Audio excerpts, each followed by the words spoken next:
नमस्कार दोस्तों, आप सभी का हमारे YouTube चैनल में बहुत बहुत स्वागत है।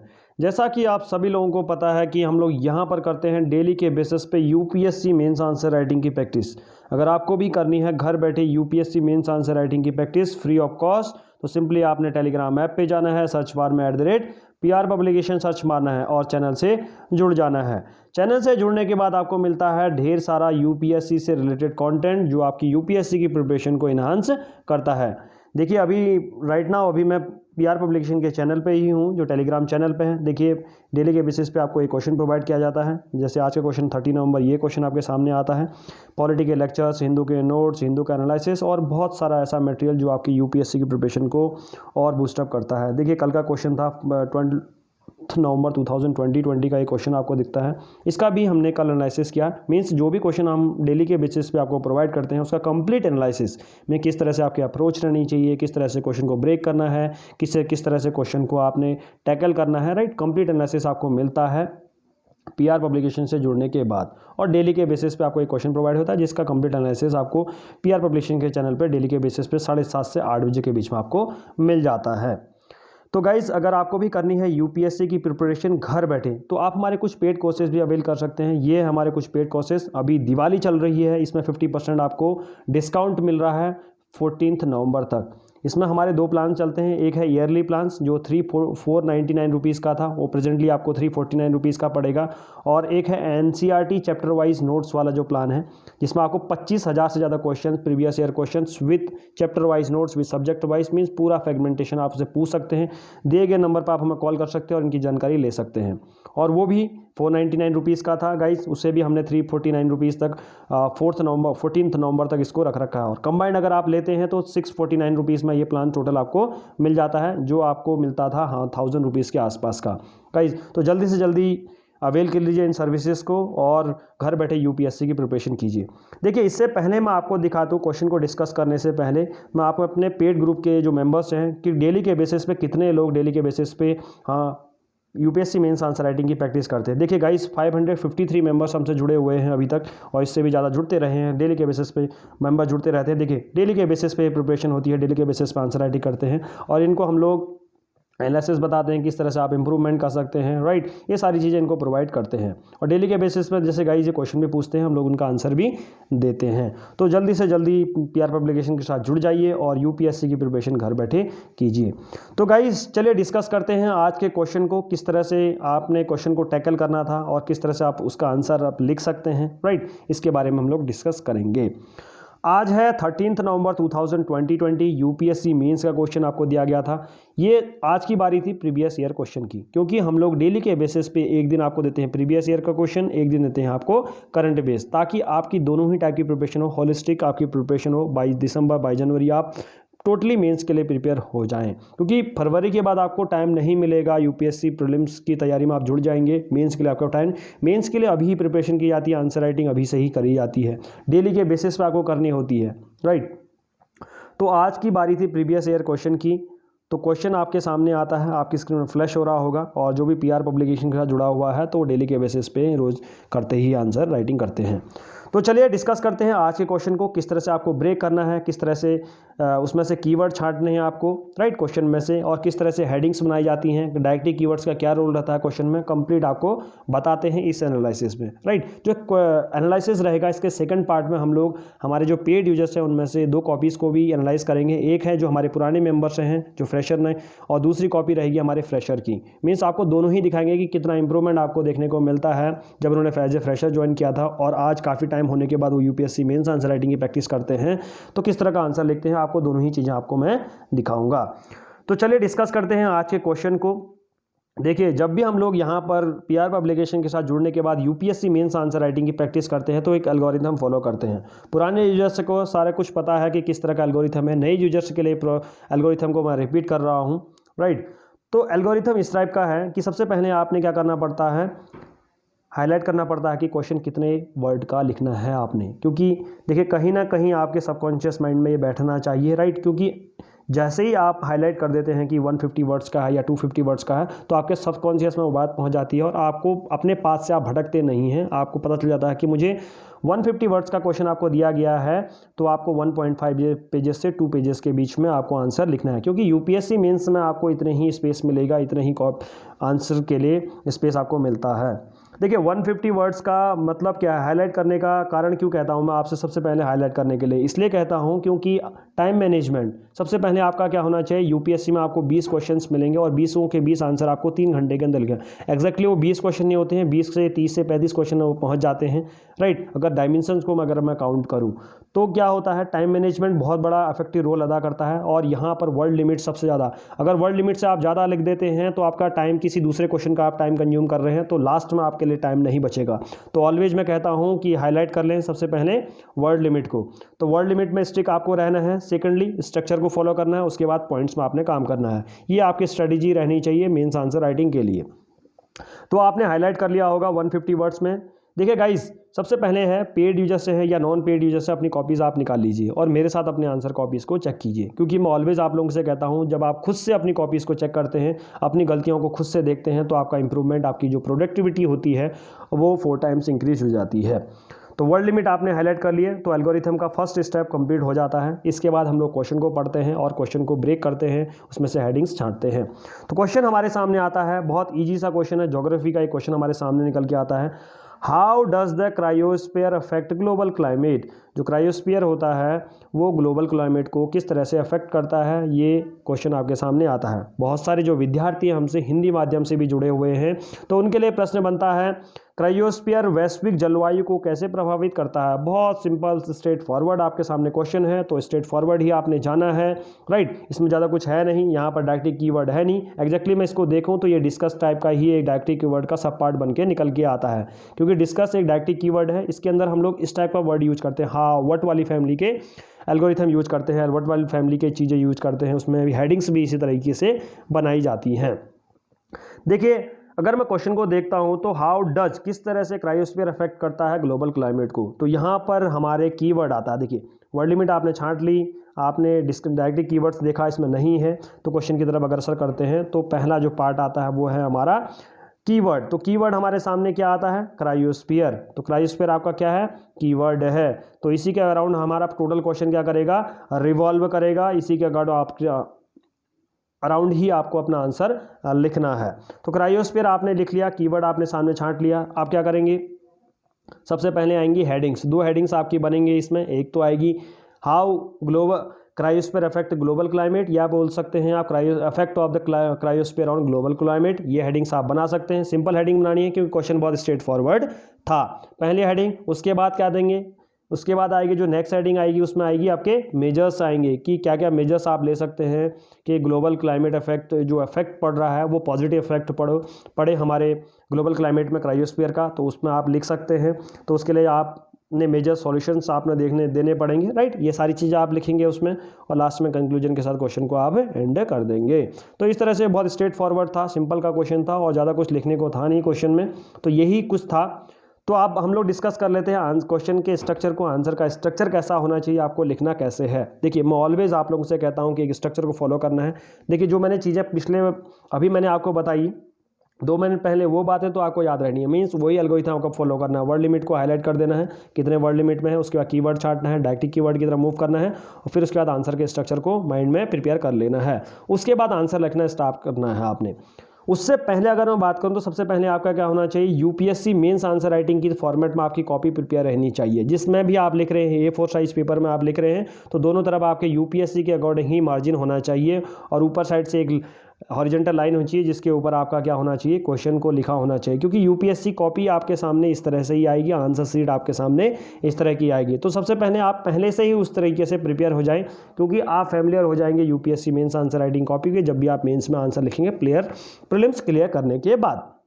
तो ये सारी चीज़ें फुलफिल हो जाती हैं। आपने मार्जिन छोड़ दिया है, हाईलाइट कर लिया है, सारी चीज़ें कर ली हैं, हेडिंग्स बना ली है, माइंड में एक माइंड मैप बना लिया है आपने। तो आप क्वेश्चन के स्ट्रक्चर की तरफ आते हैं, आंसर में लिखने की तरफ मूव करते हैं। देखिए अभी तो आपको लगेगा कि बहुत बड़ा चीज़ें बोल दे रहा हूँ मैं, बट ये क्या है, सेकंडों का काम। आप अगर डेली के बेसिस पे आप ये कर रहे हैं तो आपके लिए ये सेकंड 2 या 3 सेकंड में ये सारी चीज़ें अपने खुद ब खुद प्रिपेयर हो जाती हैं। और हेडिंग्स की जो बात है, मैं ऑलवेज कहता हूँ कि क्वेश्चन में से ही आप हेडिंग बनाएं, क्योंकि आपको एग्जाम हॉल के अंदर आपको वक्त नहीं मिलेगा, आप इतने हेक्टिव होंगे, इतने नर्वस होंगे, तो आप अभी तो बहुत फ्री माइंड से हेडिंग्स बना देते हैं कि ये सोच रहे हैं, वो सोच रहे हैं, बट वहाँ पर क्या होगा, एग्जाम हॉल के अंदर जब आप बैठते हैं तो बहुत सारी चीज़ें आती हैं, तो ये सारी चीज़ें फिजिबल नहीं हो जाती हैं। तो ऑलवेज मैं आप लोगों से कहता हूँ कि हेडिंग्स क्वेश्चन में से ही बनाएं, क्योंकि आज का क्वेश्चन तो बहुत ईजी था, बहुत कुछ ज़्यादा कुछ था नहीं क्वेश्चन में। बहुत सारे क्वेश्चन जो होते हैं टिपिकल से होते हैं, जिसमें हेडिंग्स बनाना बहुत टिपिकल हो जाता है, तो वहाँ पर ये सारी जो हमारी एल्गोरिथम है पीआर पब्लिकेशन के द्वारा जो दी जाती है वो काम आती है,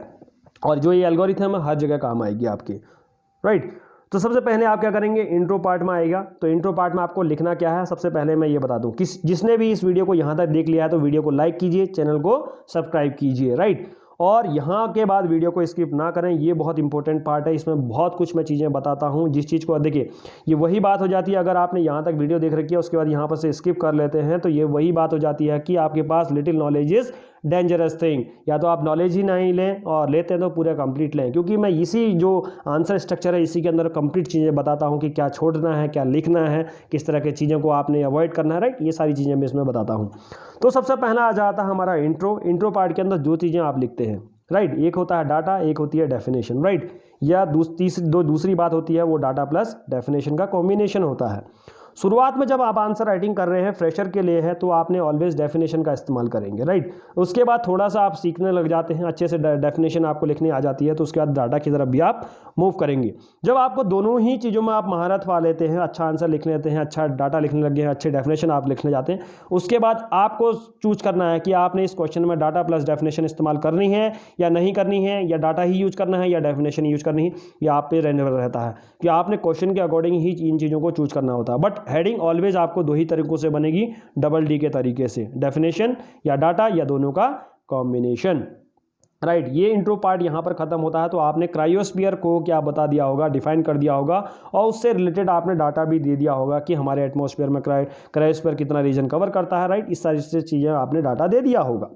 उसके बाद आता है क्वेश्चन के बॉडी पार्ट की तरफ। बॉडी पार्ट्स में ऑलवेज हम लोग क्या करते हैं, हेडिंग्स का इस्तेमाल करते हैं। तो पहली जो हेडिंग होती है वो बनती है effect of cryosphere on global climate, right. यहाँ पर थोड़ा सा मिसटाइप हुआ है मेरे से, तो इस चीज़ को आप करेक्ट कर लें, effect of cryosphere on global climate. जैसे ही आपने इस हेडिंग को लिखेंगे तो इसके अंदर आपने 5 से 6 पॉइंट्स आपने लिख देने हैं, 6 से 7 पॉइंट्स भी आप इंक्लूड कर सकते हैं, क्योंकि कोर डिमांड क्वेश्चन की यही थी कि क्या क्रायोस्फीयर का जो क्या इफेक्ट होता है ग्लोबल क्लाइमेट पे, राइट। ये सारी चीज़ें आपने लिखनी थी, तो यहाँ पर 6 से 7 पॉइंट आपने इंक्लूड कर दिए होंगे। उसके बाद आपका जैसे ही आपने ये हेडिंग को कंप्लीट किया उसके बाद आता है सॉल्यूशन। तो क्योंकि पॉजिटिव सारे तो पॉजिटिव इफेक्ट नहीं पड़े होंगे, कुछ नेगेटिव इफेक्ट भी पड़े होंगे, तो उससे रिलेटेड आपको सॉल्यूशन भी दिए कि क्रायोस्फीयर का ग्लोबल क्लाइमेट में एक पॉजिटिव इंपैक्ट पड़े, उसके लिए आपको मेजर्स देने हैं। तो आपने सिंपली आपने क्या करेंगे, हेडिंग्स बना देंगे, राइट। तो या पूरा कंप्लीट भी ले सकते हैं, राइट, जो मैंने आपको बताया।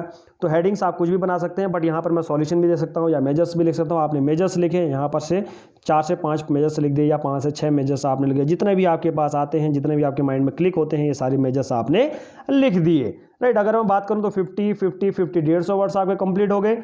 बचता है कंक्लूजन पार्ट। तो कंक्लूजन पार्ट में आपने क्या लिखना होता है, ऑलवेज मैं कहता हूँ कि it's cherry on the cake. Cake के ऊपर एक छोटी सी चेरी होती है जो उसकी ब्यूटी को इन्हांस कर देती है, उसी तरह से कंक्लूजन भी आपके आंसर को इन्हांस कर देता है, राइट। तो आपने भी कंक्लूजन को क्या करना है, बहुत शॉर्ट एंड क्रिस्प लिखना है। बट 2 चीज़ें आप याद रखेंगे, एक होना चाहिए आपका जो कंक्लूजन होना चाहिए 2 या 3 लाइनों का होना चाहिए, राइट। अगर और दूसरा क्या होना चाहिए आपका, एक तो होना चाहिए, सॉरी, एक होना चाहिए आपका कंक्लूजन 2 या 3 लाइन का होना चाहिए, दूसरा आपका कंक्लूजन होना चाहिए ऑप्टिमिस्टिक, और तीसरा आपका होना चाहिए फ्यूचरिस्टिक। ये 3 चीज़ों को आप याद रखें, और 2 या 3 लाइनों के अंदर ही आप अपने कंक्लूजन को कंबाइन करने की या उसको कंसोलिडेट करने की कोशिश करें, राइट। तो ये था हमारा कंप्लीट आंसर का स्ट्रक्चर कि इस तरह का आंसर होना चाहिए और इस तरह से अपने आंसर को लिखना चाहिए। और कल से मैं आप लोगों से कह रहा हूँ कि अपने पेड यूजर से हैं या नॉन पेड यूजर से हैं, अपना टाइम जरूर लिखें, कितने टाइम पर आपने आंसर को फिनिश किया, क्योंकि यूपीएससी मेंस में आप कितना भी बढ़िया आंसर लिखते हो, अगर आप में टाइम मैनेजमेंट नहीं है तो आप यूपीएससी क्लियर नहीं, मेंस आंसर राइटिंग नहीं कर पाएंगे गाइस, नहीं क्लियर कर पाएंगे। 20 क्वेश्चन 3 आवर्स में बहुत कम हो पाता है, राइट। सारे के सारे जो स्टूडेंट्स होते हैं बहुत अच्छी नॉलेज होती है, बहुत अच्छा आंसर लिखते हैं, बट क्या है टाइम मैनेजमेंट नहीं होने के कारण वो क्वालिफाई नहीं कर पाते हैं मेंस को। तो ऑलवेज मैं आप लोगों से कह रहा हूं कि जब भी यहां पर लिखें मैं कमेंट सेक्शन में, इस वीडियो के कमेंट सेक्शन में अपनी टाइमिंग जरूर उतार लिखें। बहुत कल सिर्फ 2 लोगों ने कमेंट किए थे, तो मैं आप लोगों से सबसे एक्सपेक्ट कर रहा हूं कि जो भी इस वीडियो को देख रहा है अपना कमेंट लिखे, डेली के बेसिस पे उसको रिड्यूस करने की कोशिश कीजिए। चाहे 2 सेकंड आप रिड्यूस करें, बट उसको रिड्यूस करें। और अगर मैं बात करूं आपके 150 वर्ड्स के लिए, तो आपके पास 6 से 7 मिनट आपको मिलेंगे मैक्सिमम, इससे ज़्यादा आपको टाइम नहीं मिलेगा। और 250 वर्ड के लिए 8 से 9 मिनट आपको मिलेंगे, इससे ज़्यादा आपको वक्त नहीं मिलेगा गाइस। तो आपने टाइम लिमिट को लिखना है। आज के वीडियो से जो भी इस वीडियो को देख रहा है तो अपना टाइम लिमिट जरूर लिखें, सिर्फ वीडियो देख के छोड़ ना जाएं। कमेंट सेक्शन में अपना टाइम लिमिट जरूर लिखें, इससे मुझे भी मोटिवेशन मिलेगा और आपको भी पता चलेगा कि आप कितने गहरे पानी में हैं। राइट, ये सारी चीज़ें आपने लिखनी है और मुझे अपना अपडेट करना है अपने इस वीडियो के एनालिसिस के कमेंट सेक्शन में। मुझे बताना है हर किसी ने पेड यूजर्स हैं या नॉन पेड यूजर्स हैं। तो चलिए डिस्कशन के सेकंड पार्ट की तरफ मूव करते हैं, जिसमें हम लोग अपने पेड यूजर्स की कॉपीज़ का एनालिसिस करते हैं। एक है हमारे जो पुराने यूजर्स हैं, एक है हमारे कुछ नए यूजर्स की जो कॉपी है उनको देखते हैं। तो देखते हैं इसमें से कॉपी छांटते हैं जो हमारे पुराने यूजर्स हैं, राइट, उसकी कॉपीज़ देख लेते हैं। राइट, फॉर एग्जांपल हाँ ये है एक कॉपी हमारे सामने आती है, हिराल सोलंकी जी की कॉपी आती है। ये हमारे पुराने यूजर्स हैं, किस तरह का आंसर लिखते हैं उसके बारे में बात करते हैं। राइट, देखिए सबसे पहले आपको मार्जिन देखने को मिलेगा। ये पुराने यूजर्स हैं, दोनों तरफ मार्जिन आपको देखने को मिल रहा है। ऊपर उन्होंने क्वेश्चन को लिखा है। राइट, ये सारी चीज़ें देखने को मिलती है। अब देखते हैं क्वेश्चन के इंटरनल पार्ट की तरफ कि किस तरह का इन्होंने आंसर लिख रखा है। राइट, तो अगर मैं बात करूं तो क्वेश्चन के जो इंट्रोडक्टरी पार्ट में snow S included side lake, सबसे पहले उन्होंने क्रायोस्फीयर के बारे में बता दिया कि क्रायोस्फीयर होता क्या है, किस चीज़ से मेडअप हुआ है। राइट, इस चीज़ को इन्होंने डिफाइन कर दिया। उसके बाद क्या बोल दिया क्रायोस्फीयर के बारे में कि कहाँ कहाँ सबसे ज़्यादा क्रायोस्फीयर की प्रेजेंस है, वो डाटा भी इन्होंने दे दिया। तो इंट्रोडक्टरी पार्ट यहाँ पर इनका क्या हो गया, डेफिनेशन और डेटा से कंप्लीट हो गया। इंट्रोडक्टरी पार्ट यहाँ पर कंप्लीट हो गया। राइट, उसके बाद क्या है स्ट्रेट फॉरवर्ड क्वेश्चन था, हेडिंग्स भी होनी चाहिए इस तरह की। तो सेकंड पार्ट में पूछते हैं बॉडी के पार्ट में, effect of cryosphere on global climate. जैसे इन्होंने हेडिंग बनाई तो इन्होंने हेडिंग को हाईलाइट कर दिया है। सबसे पहली बात है इसके अंदर क्या लिखे होंगे, इन्होंने पॉइंट्स लिखे होंगे, 1 2 3 पॉइंट्स लिखे होंगे। बहुत अच्छा लिख रखा है, वाटर साइकिलिंग लिख रखा है, कार्बन ट्रैपिंग एजेंट लिख रखा है, मेंटेनिंग ग्लोबल टेम्परेचर, सारा कुछ इन्होंने लिख रखा है इफेक्ट के बारे में। राइट, थ्रेट्स इन्होंने लिख रखा है, स्पेलिंग यहाँ पर गलत हो सकती है। Threats faced by the cryosphere, cryosphere ने क्या थ्रेट्स लिख सके, इन्होंने ज़्यादा चीज़ों को इंक्लूड करने के लिए। अगर डायरेक्टली ये स्टेप सॉल्यूशन की तरफ मूव कर जाते हैं या 2-3 पॉइंट्स और इंक्लूड करते हैं इसमें। राइट, इन्होंने 3 पॉइंट्स लिख रखे हैं, तो यहाँ पर पॉइंट्स की कहीं ना कहीं कमी दिखती है। यहाँ पर पॉइंट्स को इन्होंने और इंक्लूड करना चाहिए था। हीरालाल सोलंकी जी आपने इंक्लूड करना चाहिए था। राइट, ये सारी चीज़ें इन्होंने इंक्लूड कर रखी है। ब्लैक कार्बन इन्होंने थ्रेड्स लिख रखे हैं, स्पेलिंग गलत है। राइट, उसके बाद लिख रखे हैं गवर्नमेंट इनिशिएटिव लिख रखे हैं कि गवर्नमेंट ने क्रायोस्फीयर को बचाने के लिए क्या क्या काम कर रखा है। इन्होंने बहुत सारे मिशंस को इंक्लूड कर रखा है, centre for Himalayans.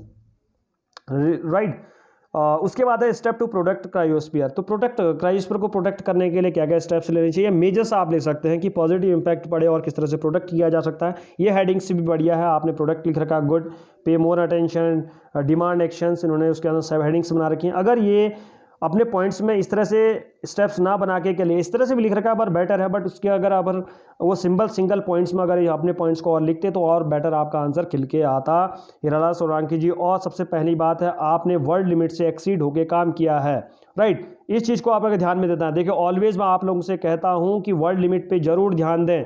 Word limit से आपको एक्सीड नहीं होना है, आपको 1.5 पेजेस से 2 पेजेस के बीच में ही अपने आंसर को लिखना है। तो इस चीज़ का जरूर ध्यान लेंगे। हीरालाल सोलंकी जी आपकी कॉपी में देख रहा हूं, हीरालाल सोलंकी जी। राइट, तो वर्ड लिमिट में आप सबसे पहले स्टिक रहें, पॉइंट को ज़्यादा से ज़्यादा इंक्लूड करें, 3 पॉइंट 4 पॉइंट से ज़्यादा लिखें, 5 पॉइंट से जो आपको किसी भी हेडिंग के अंदर 5 पॉइंट से ऊपर आपको लिखने हैं, ये याद रखिए। और वर्ड लिमिट सबसे पहले आपने स्टिक रहना है। राइट, और तीसरा आपने टाइम मैनेजमेंट करना है, आपको रिड्यूस करना अपने टाइम को। अगर आप 15 मिनट में इस आंसर को लिखते हैं तो उसको रिड्यूस करें 12 मिनट में, फिर रिड्यूस करें उसको 9 मिनट में, उसके बाद रिड्यूस करें उसको 6 मिनट के अंदर। तो इस तरह से आपने स्पीड को करना है। और अब मुझे कमेंट सेक्शन में आपका कमेंट दिखना चाहिए कि आपने कितने मिनट में इस क्वेश्चन को फिनिश किया। तो ये सारी गलतियां मैंने अपने जो हमारे पुराने यूजर्स हैं उनकी कॉपीज़ का दिखाई। अब आप बात करते हैं हमारे जो नए यूजर्स हैं उनकी कॉपीज़ को हम दिखाते हैं कि किस तरह का आंसर लिखते हैं। तो यहाँ पर हमारी एक कॉपी आती है बारो जी की कॉपी, गौरव के बाद हम लोग एक्चुअली हम लोग बारो जी की कॉपी देख लेते हैं, राइट। तो ये कॉपी देखते हैं, हमारे एक फ्रेशर है, इनकी कॉपी देखी जाए तो 2070 के क्वेश्चन, दोनों तरफ आपको मार्जिन दिखता है, बहुत बढ़िया। उसके बाद 150 क्वेश्चन आता है, क्वेश्चन के बाद इन्होंने आंसर लिखना स्टार्ट किया है। तो क्रायोस्फीयर इज ए पोर्शन इन्होंने डिफाइन कर रखा है। उसके बाद इन्होंने थोड़ा सा डाटा देने के, temperature below 13 for at least part of the year ice and snow area, right. इसके बाद थोड़ा सा डाटा दिया है, तो डाटा एक रेलिवेंट डाटा इन्हें दे सकते थे यहाँ पर, बट इन्होंने दोनों ही कोशिश किया है डेफिनेशन प्लस डाटा देने की। अभी स्टार्टिंग फेज में है तो बहुत अच्छा आंसर लिख रखा है। इंट्रो पार्ट इनका लगभग अच्छा है, गुड, बट स्टार्टिंग के हिसाब से बहुत बढ़िया है। उसके बाद हेडिंग की तरफ मूव करते हैं ये लोग, effect of cryosphere on global climate, right. देखिए स्ट्रक्चर पर इन्होंने काम कर रखा है, बहुत बढ़िया। उसके बाद पॉइंट्स लिख रहे हैं, क्लाइमेट चेंज, ग्लोबल वार्मिंग, कुछ छोटे छोटे से इन्होंने पॉइंट, क्योंकि शुरुआत में आपने किस में काम करना होता है, शुरुआत में आपने काम करना होता है स्ट्रक्चर पे, किस तरह का स्ट्रक्चर होना चाहिए। उसके बाद पॉइंट की और चीज़ों की बारी आती है। और मैं बारो जी से कहूँगा कि जब भी अपने आंसर कॉपीज़ को आप अपलोड करें तो हॉरिजॉन्टल पोजीशन में ही आप उसे अपलोड करें, राइट। हॉरिजॉन्टल नहीं, सॉरी, वर्टिकल पोर्शन में ही आप अपने कॉपी को अपलोड करें। इस तरह से ना करें, हमारे को एनालिसिस करने में थोड़ी दिक्कत होती है। Issues of the global climate, फिर उसके बाद इन्होंने इशूज़ कर रखा, देखिए सेकंड पार्ट कहीं ना कहीं गलत है, राइट, उसमें थोड़ी सी दिक्कतें हैं इनके। और उन्होंने कंक्लूजन के साथ क्वेश्चन को ख़त्म करने की कोशिश की है, बट वर्ड लिमिट में इन्होंने स्ट्रक्चर वर्ड लिमिट में इन्होंने फिक्स किया, क्योंकि 1.5 पेजेस में इन्होंने क्वेश्चन को ख़त्म कर रखा है, राइट। तो ये था हमारा कंप्लीट एनालिसिस। हमारे दोनों ही कॉपीज़ आपको बता दी मैंने, एक फ्रेशर की भी दिखाई आपको और एक हमारे जो पुरानी जो है उनकी कॉपीज़ भी दिखाई। कल के क्वेश्चन में भी मैंने इसी तरह से दिखाई थी आपको कॉपीज़ कि किस तरह से हमारे फ्रेशर्स लिखते हैं और किस तरह से हमारे जो पुरानी जो है उन्होंने अपने में इम्प्रूवमेंट देखने को मिला। क्योंकि पहले जब भी किसी ने भी स्टार्ट किया यूपीएससी मेंस आंसर राइटिंग की, तो शुरुआत में कुछ इस तरह के ही आंसर लिखे, राइट। आज वो बहुत सारा ड्रास्टिक चेंज आपको देखने को मिलता है कि कितना बढ़िया आंसर लिखते हैं। बहुत सारे अदर यूजर्स हैं, उनकी कॉपीज़ दिखाऊंगा तो आपको लगेगा कि ये इस तरह का आंसर तो यूपीएससी मेंस में लिख सकते। जैसे ये ऐश्वर्या जी की कॉपी है, देखिए हमारे पुराने यूजर्स हैं, इनकी कॉपीज़ देखेंगे आप तो क्रायोस्फीयर डेफिनेशन दे रखी है। उसके बाद इन्होंने इफेक्ट ऑफ ग्लोबल, देखिए पॉइंट्स इनके, देखिए ABC पॉइंट, उसके बाद D पॉइंट्स, उसके अंदर उसको पूरे टोटल डिफाइन कर रखा है। Measures to tackle cryosphere climate changes, उन्होंने मेजर्स दे रखे हैं। और देखिए वर्ड लिमिट में क्वेश्चन को कंप्लीट कर रखा है। सारी चीज़ें आपको बिल्कुल स्ट्रक्चर्ड फॉर्म में लिखेंगी, पॉइंट्स आपको स्ट्रक्चर लिखेंगे, अच्छे पॉइंट्स आपको मिले। तो इस तरह के हमारे जो पेड यूजर्स हैं वो लिखते हैं और फ्रेशर भी डेली के बेसिस पे इंप्रूवमेंट करते हैं, क्योंकि इस हर चीज़ जो हमारे पेड यूजर्स उनको हम लोग गाइड करते रहते हैं किस तरह का आंसर उन्हें लिखना चाहिए और किस तरह से अपने आंसर को और इंप्रूवमेंट वो कर सकते हैं। तो गाइज ये था हमारा कंप्लीट एनालिसिस। तो अभी तक आपने वीडियो को लाइक नहीं किया है तो वीडियो को लाइक कीजिए, चैनल को सब्सक्राइब नहीं किया तो चैनल को सब्सक्राइब कीजिए। और सबसे पहली बात, अभी इस वीडियो को आप देख रहे हैं और आपने आंसर राइटिंग कर रखी है तो आपने कमेंट सेक्शन में मुझे ज़रूर बताएं कि आपने इस आंसर को लिखने में कितना वक्त लगाया, राइट। अगर आप लिखते हैं ना अपना टाइम तो आपको ही खुद इंप्रूवमेंट करने में मदद करेगा वो, क्योंकि आपको याद रखा है कि मैंने कल इतना वक्त लगाया था और आज मैं उसको रिड्यूस करूंगा, चाहे मुझे 2 सेकंड से उसको रिड्यूस करूं पर मैं रिड्यूस करूंगा। अगर आप महीने के हिसाब से देखिए 2-2 सेकंड आप डेली के बेसिस पर रिड्यूस कर रहे हैं तो महीने में कितना आप रिड्यूस कर लेंगे। आपको कितना, अगर 15 मिनट में लिख रहे हैं तो आपको 6 मिनट तक जाना है। 6 मिनट में लिख दिया, जिस दिन आपने आंसर लिख दिया और एक परफेक्ट अच्छा आंसर लिख दिया तो आपका सिलेक्शन कहीं नहीं गया, मेन्स आपने क्रैक कर लिया और यूपीएससी आपकी मुट्ठी में रहेगा, क्योंकि पूरा ही खेल यूपीएससी में मेंस का ही है। कितना अच्छा आंसर आता है, प्रीलिम्स तो एक क्वालिफाइंग है, इंटरव्यू में भी ज़्यादा कुछ ऐसा होता नहीं है सॉरी, मेंस में ही आपका पूरा खेल रहता है। मेंस जिसने अच्छा लिख दिया उसका यूपीएससी में क्लियर ही होता है। यूपीएससी वो आईएएस बन ही जाता है, आईपीएस बन जाता है, जो भी कैडर आपको मिले और जो भी आपको रैंक मिले, जिस तरह से आपकी रैंक आएगी उसी तरह से आपको पोजीशंस मिलती है, आईएएस की, आईपीएस की, आईआरएस की, राइट। तो घर बैठे करिए यूपीएससी की प्रिपरेशन और पीआर पब्लिकेशन के साथ जुड़िए और डेली के बेसिस पे यूपीएससी मेंस आंसर राइटिंग की प्रैक्टिस कीजिए। Thank you so much, have a nice day. जय हिंद, जय भारत।